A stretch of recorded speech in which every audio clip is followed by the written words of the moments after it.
Order. End of question time. Ministerial statements. Minister for Health.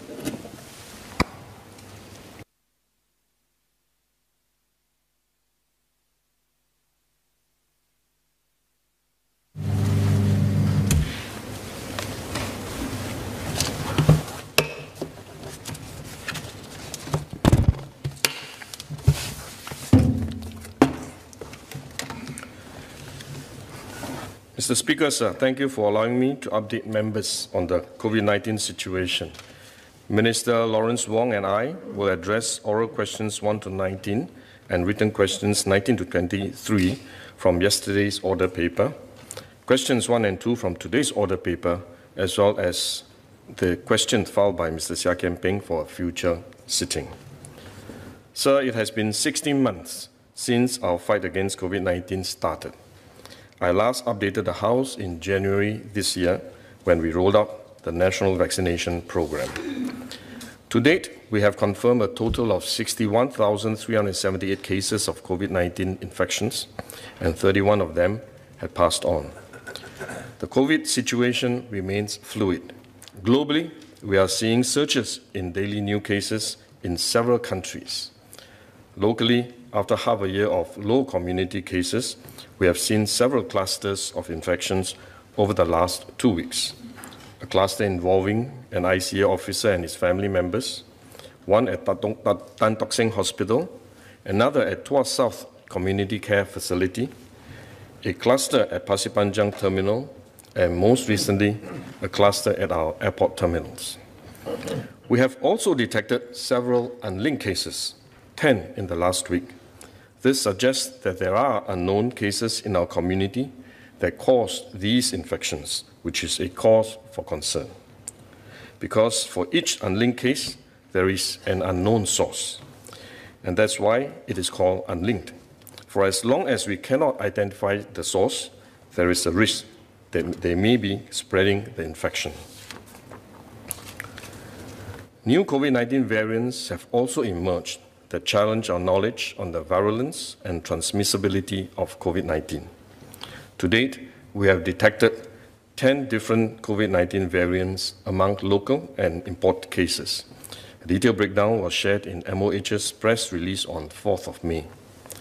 Such variations in virus strains are not unexpected. It is in the nature of viruses to mutate. Therefore, we must expect to see new variants emerge from time to time. However, some variants are of greater concern because of their increased transmissibility, severity of illness caused, or ability to break through vaccines. It is also not surprising to discover variant strains in Singapore. We cannot completely shut out our borders, close down the causeways, our seaport and airports, because Singapore is not self-sufficient in many things, and we need to maintain our supply lines and global connections to survive. The virus will then find ways to infiltrate us. Sequencing results indicate that the recent clusters at Tan Tock Seng Hospital, ICA, and Tuas South Community Care Facilities were driven by the B16172 variant that was first detected in India. 3 of the recent cases at our airport terminals also tested preliminarily positive for B1617. While the definitive characteristics of this variant remain unknown, the large clusters and rapid transmission we see locally is concerning, as it suggests that infections of this strain can spread quickly and widely. This is similar to the overseas situation where resurgence of cases are likely driven also by new variants.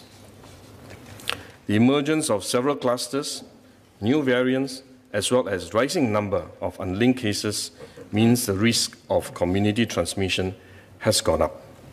Therefore, we must stay vigilant and tighten our safe distancing measures in the community to slow down and prevent transmission of the virus, even as we make progress in our vaccination program. We have also tightened our border measures to reduce the risk of importing cases. Minister Lawrence Wong will elaborate on these shifts in his statement later.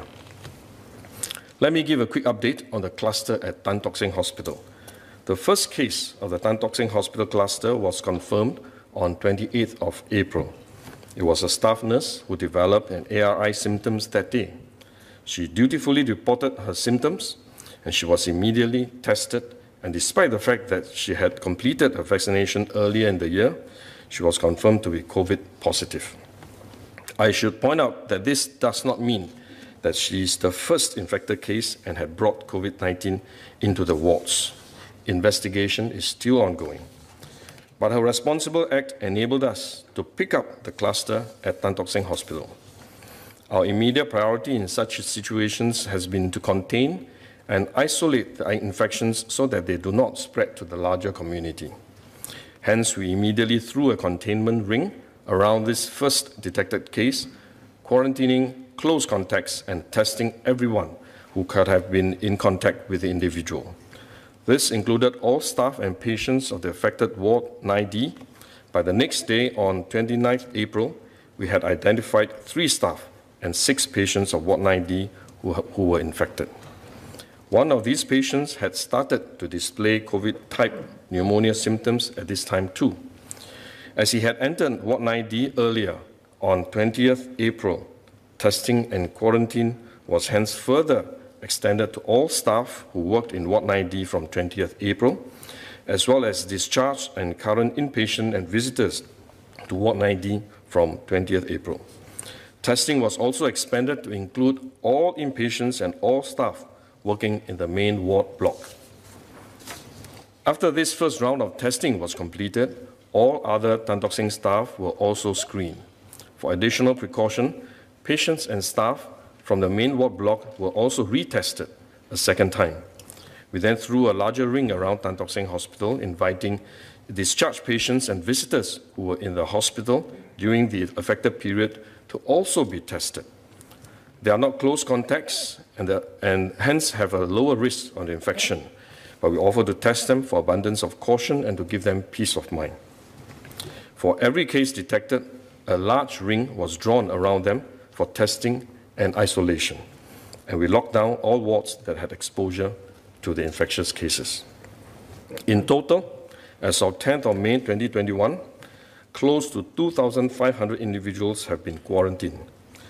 12,500 individuals have been tested as part of the special testing operations.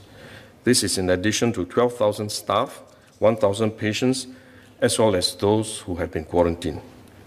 A total of 43 cases were confirmed, comprising 10 staff, 26 patients, and 7 visitors or household members.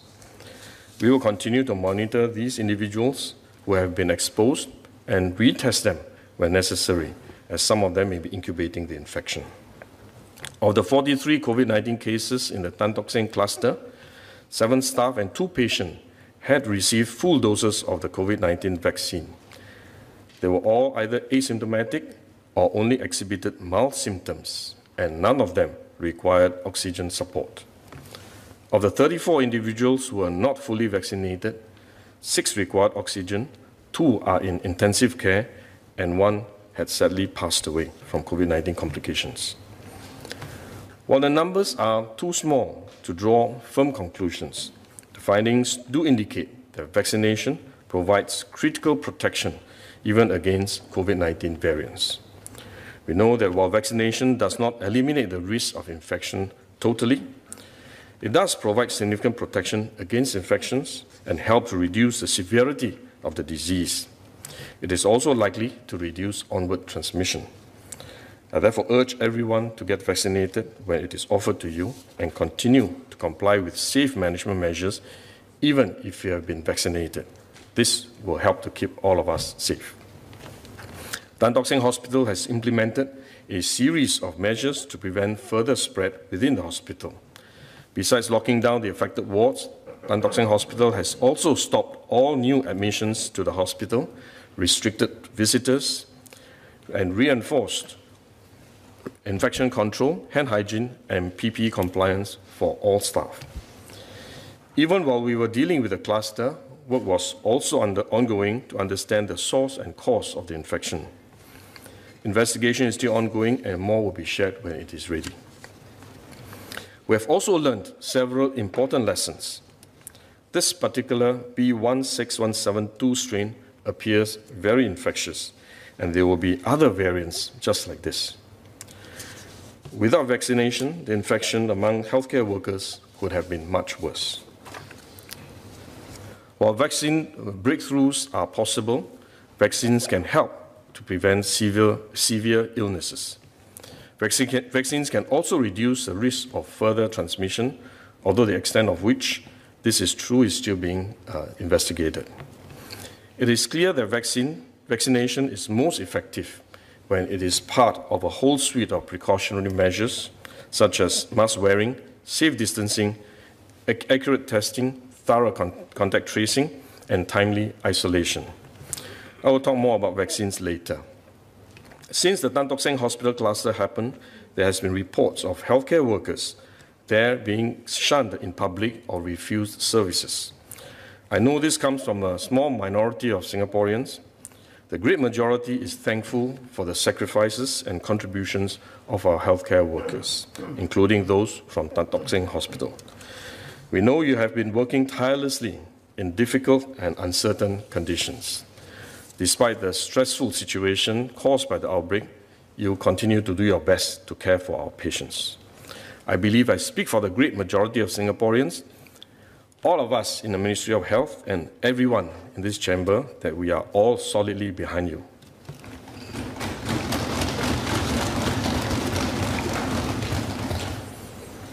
So while we're in the midst of what appears to be a re-emergence of cases in our community, we are in a stronger position today compared to a year before. We know more about the virus. We have strengthened our healthcare system, built community care facilities, expanded our testing capacity, enhanced our contact tracing capability, introduced safe distancing measures, and embarked on vaccinating our population, which I will touch on next. We started COVID-19 vaccination in Singapore in end 2020, and we continue to make steady progress with our vaccination program. As of May, about 1.8 million individuals have received at least one dose of the vaccine, and of which about 1.2 million individuals have received their second dose and completed the full vaccination regimen. Take-up has been encouraging. About two-thirds of eligible persons aged 45 and above have received COVID-19 vaccination or booked their vaccination appointments. However, we need to continue to encourage more to be vaccinated, especially among the seniors. Given their age, they are the most vulnerable. I urge all of us to encourage our elderly family members too. We will be inviting subsequent age bands to receive vaccinations from the later part of May. However, as vaccine supplies continue to be limited, vaccinations will be progressively extended in smaller age bands. We thank everyone for your patience, and if vaccine supplies arrive as scheduled, we will complete the vaccination program by the end of this year. So I spoke about vaccine effectiveness earlier. We knew from the start that vaccine breakthroughs are possible. But vaccination will still significantly reduce the chances of infection. For example, based on a study published in Lancet, Pfizer vaccines can reduce risk of asymptomatic infection by 91%. Vaccination also prevents severe reactions to infections and is likely to reduce onward transmission. Locally, as of 10th of May 2020, 30 locally fully vaccinated cases tested positive for COVID-19. There were another 24 imported cases that were already vaccinated. Most of our local cases of infected vaccinated individuals were asymptomatic. None had severe COVID-19 disease requiring more intensive care. This is consistent with the international experience and emerging evidence that vaccines are highly efficacious in protecting against severe COVID-19 disease and likely to reduce the risk of transmission. There is also a question on reinfected cases, which is known to be possible from overseas and local experiences. As of 10 May 2021, 26 cases have been assessed to be reinfections. We are still investigating whether these are due to the general waning of immunity over time or the lack of cross-protection against specific variants of COVID-19 that the individual is naive to. We will provide an update when we know more. Overall, the benefit of Pfizer, BioNTech, and Moderna COVID-19 vaccines continue to outweigh the known risks, and we must continue to encourage Singaporeans to be vaccinated. One area of concern is the emergence of new COVID-19 variants from time to time. There is intense ongoing global scientific evaluation for these variants, which our experts are also participating in. The current global consensus is that COVID-19 vaccines that have been approved can provide protection against these variants because these vaccines elicit a broad immune response involving a range of antibodies and cells. We will continue to monitor development in this area and assess whether our vaccine program needs to be adjusted. Members have also asked about vaccination for children below 16 years old, people with mild allergic reactions, and the need for a third booster shot. Pfizer, BioNTech, and Moderna are currently only approved for use in persons aged 16 and 18 years old and above, respectively. The initial data provided by Pfizer, BioNTech, and Moderna at the time of the pandemic special access route interim authorization did not include data regarding their use in younger populations. The Health Sciences Authority has been examining the supplemental data that have since been submitted for the Pfizer vaccine to assess if the vaccine meets safety and efficacy requirements for authorization under PISA for use in adolescents aged 12 to 15 years. HSA will also do so for Moderna vaccine when data is submitted to them. We will share more details when the studies are completed. As for children below 12 years of age, clinical trials are still ongoing and may take more time before enough data is available. Mr. Gerald Giam asked if patients who experience mild allergic reactions from the first dose can take their second dose. Persons who have been assessed by a doctor to be allergic to the first dose of COVID-19 vaccination are currently contraindicated from the vaccine and should not continue with a second dose.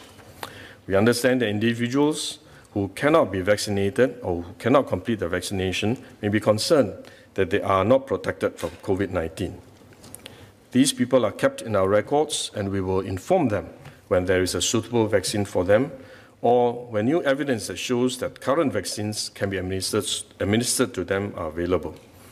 At the same time, as more of us are vaccinated, we also protect them indirectly. As for booster shots, data on the need of it is still emerging from both international and local studies. We will share more when we know more. Meanwhile, get the first 2 shots first. The HSA and Expert Committee for COVID-19 vaccinations will continue to monitor ongoing studies in areas such as the extent to which vaccines can prevent onward transmission, the durability of protection provided by vaccines, and the effectiveness of vaccines against emerging variants of concern, and will provide updates when available. Members have asked about adverse effects following vaccinations. As of 18 April 2021, HSA has received 2,796 suspected adverse events reports associated with the use of COVID-19 vaccines. This represents 0.13% of doses administered, but the majority are non-serious adverse events.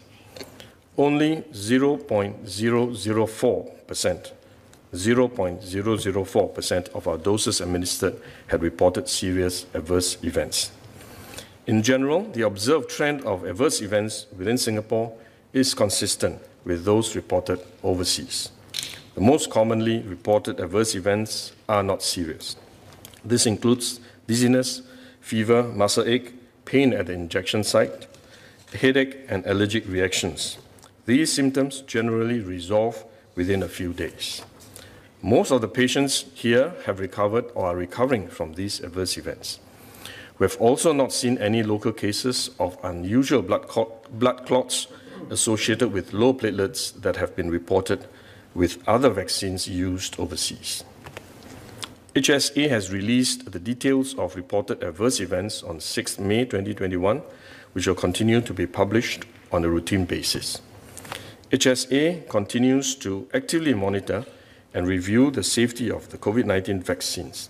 In addition to monitoring reports from international regulatory counterparts, HSA also reviews reports from local practitioners, healthcare practitioners on adverse events following vaccination, regardless of whether causality can be established. HSA has appointed 3 expert panels to review neurological, cardiac, and hypersensitivity adverse events such as anaphylaxis, which occur following vaccination. This will allow for more prompt and appropriate actions to safeguard public health and advance vaccination safety. Ms. Sylvia Lim asked for an update on the Vaccine Injury Financial Assistance Program, or VFAP for short. As of 3rd May, 104 applications have been received. Of the 75 applications reviewed so far, 75 applications have been rejected and 30 applications were assessed by the independent clinical panel to have met the qualifying criteria. And these include 21 cases of hypersensitivity allergic reactions, 4 neurology-related cases, 3 cardiology-related cases, and 1 hematology and dermatology-related cases each. All of them have since been discharged from hospitals.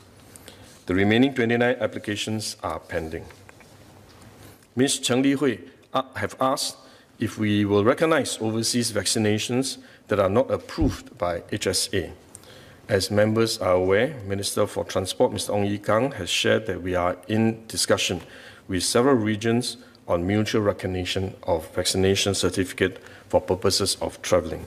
We will release details once arrangements are finalized. A few members have asked about the progress of the evaluation of Sinovac and other vaccine candidates. As part of our efforts to secure a diversified vaccine portfolio to improve our chances of securing a suitable vaccine that is safe and effective for our population, we have entered into what we call advanced purchase agreements with several pharmaceutical companies such as Moderna, Pfizer-BioNTech, and Sinovac last year, even before these vaccines completed their clinical trials. This was how we managed to start our vaccination drive with Pfizer and Moderna vaccines early. Based on the schedules that had been planned for and committed under the advanced purchase agreements with Sinovac, Singapore has taken delivery of a shipment of the vaccines. HSA is currently carefully evaluating Sinovac and a few other vaccines for use in Singapore, and we will update the public when we have made progress. While there has been a concerted effort to encourage the take-up of COVID-19 vaccinations, such as educating the public on why vaccinations are needed, we are aware of vaccination misinformation too. Mr. Pritam Singh asked what we are doing about this and how we can address this. Overall, public education remains a cornerstone of our vaccination program. Government agencies have been using multiple platforms, including print and broadcast media, social media, direct messaging platforms, and gov.sg to communicate essential information about COVID-19, including its vaccines, to all segments of society. When the situation calls for it, we will also not hesitate to use legislative levers such as POFMA, correction directions, to stop individuals from spreading misinformation and fear-mongering. All of us have a role to play in stemming the spread of misinformation. Once again, I urge everyone to check that the information they receive comes from reliable sources and make the effort to verify before sharing them. Sir, we have hit a bump on our path to recovery, and the coming few days and weeks are critical as we seek to uncover and break all chains of transmission. This came at an unfortunate time, as I know many Singaporeans are looking forward to the upcoming Hari Raya and Vesak Day celebrations. However, the recent community cases show that there remains risk of COVID-19 outbreaks locally, and we need to remain vigilant to avoid an uncontrolled resurgence of community cases.